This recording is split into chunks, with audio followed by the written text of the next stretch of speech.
Expressive versus shy. Two words typically used to describe people, but today we're not going to be looking at people. What we'll be looking at today is something about wine. Now, go figure that. A sommelier talking about wine. Okay, so today we're going to ask and hopefully answer the question, pumping iron or sipping latte in your favorite coffee shop? Which is better? Actually, I mean, expressive wines versus shy wines. Which is better?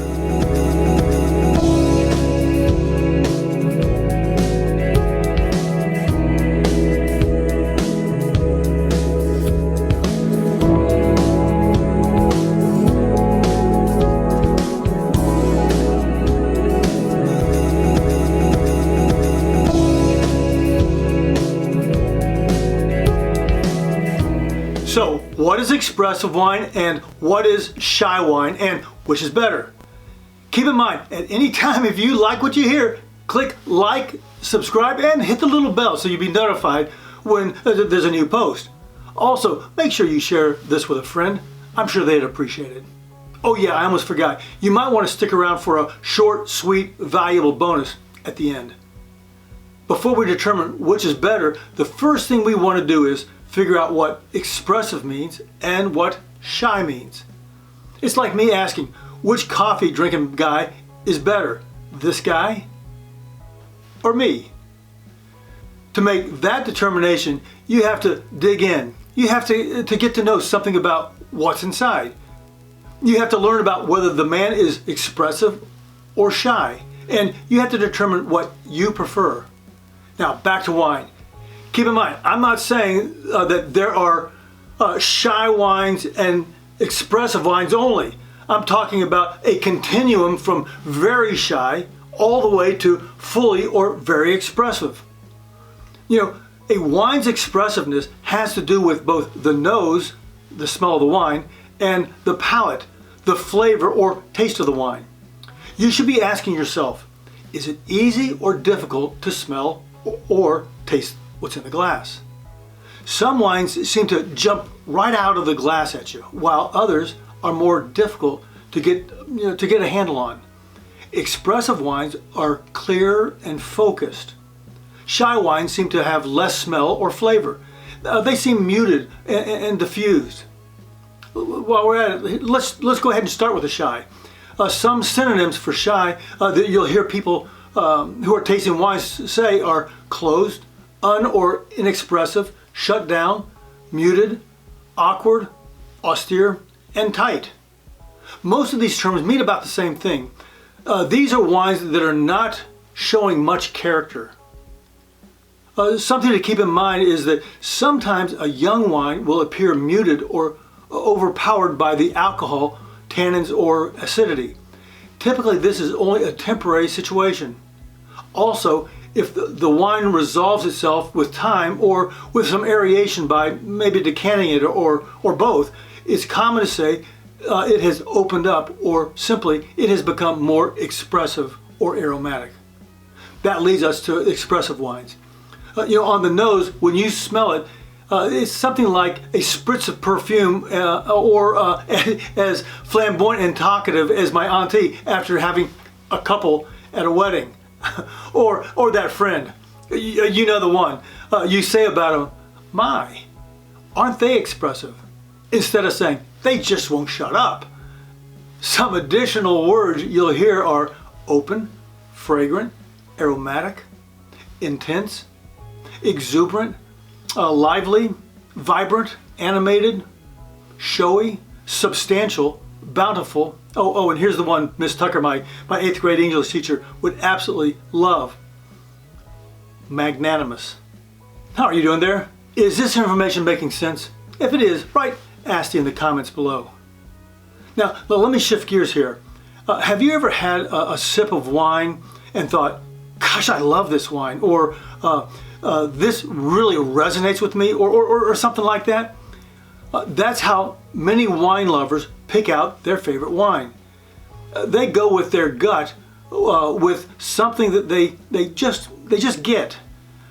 If you think about it, this can actually tell you a bit about yourself and about your personality. Newsweek, the magazine, has put together an interesting article that looks at 7 types of wine and what they might say about someone's personality.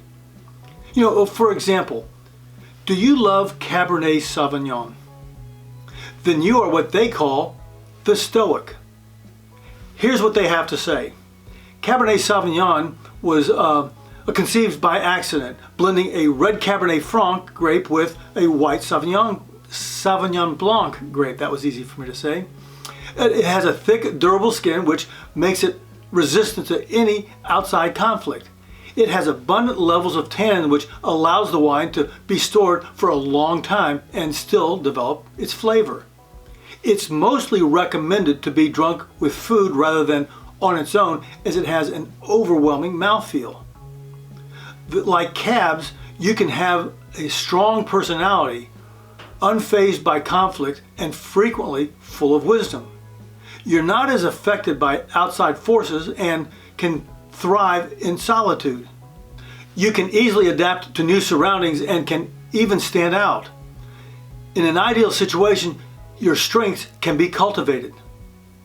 People welcome you to be part of their circle, but would rather interact with you in a group setting more than with you alone. Many people consider you to be an authority in what you do.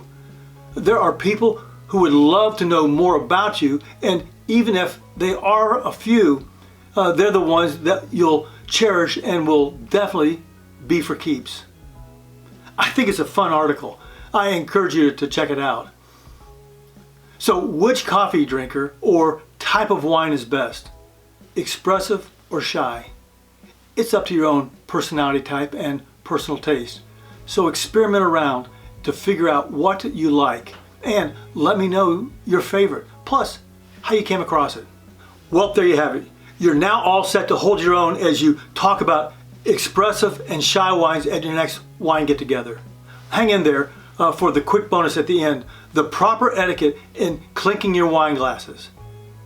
But first, thanks so much for investing the time to watch this video. If you got something out of this episode, let me know in the comments below. Also, hit subscribe and the little bell to be notified when I post new videos. And share this video if it was helpful to you. I'd really appreciate it. Alright, are you ready for the bonus? There are tons of theories floating around out there about the tradition of clinking wine glasses. I'm just going to hit on 2 quick ideas. Number 1, the origin of this tradition, and number 2, the right way to do it. First, as much as I hate to say it, there's no clear answer that I could find to explain the beginning of this tradition. But there's one theory which is my favorite. It goes something like this. As kings or rulers would gather together to drink and discuss foreign affairs, they'd be apprehensive to someone poisoning their beverage. So these untrusting kings, adversaries, or leaders would take their full wine glass or beer stein and clink them together, allowing the wine or beer to splash into the other guy's glass. If your host or counterpart drank the commingled wine or beer, you could rest knowing that it had not been poisoned. Okay, now onto the etiquette. As you clink your glasses, you're to look your toasting partner in the eyes. That's just good manners. Now, if there are multiple people, look at each person whose glass you touched. A slight nod would be appropriate.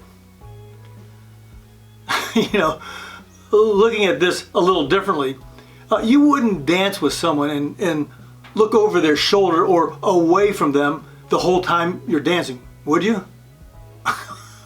Well, actually, second thought, don't answer that question.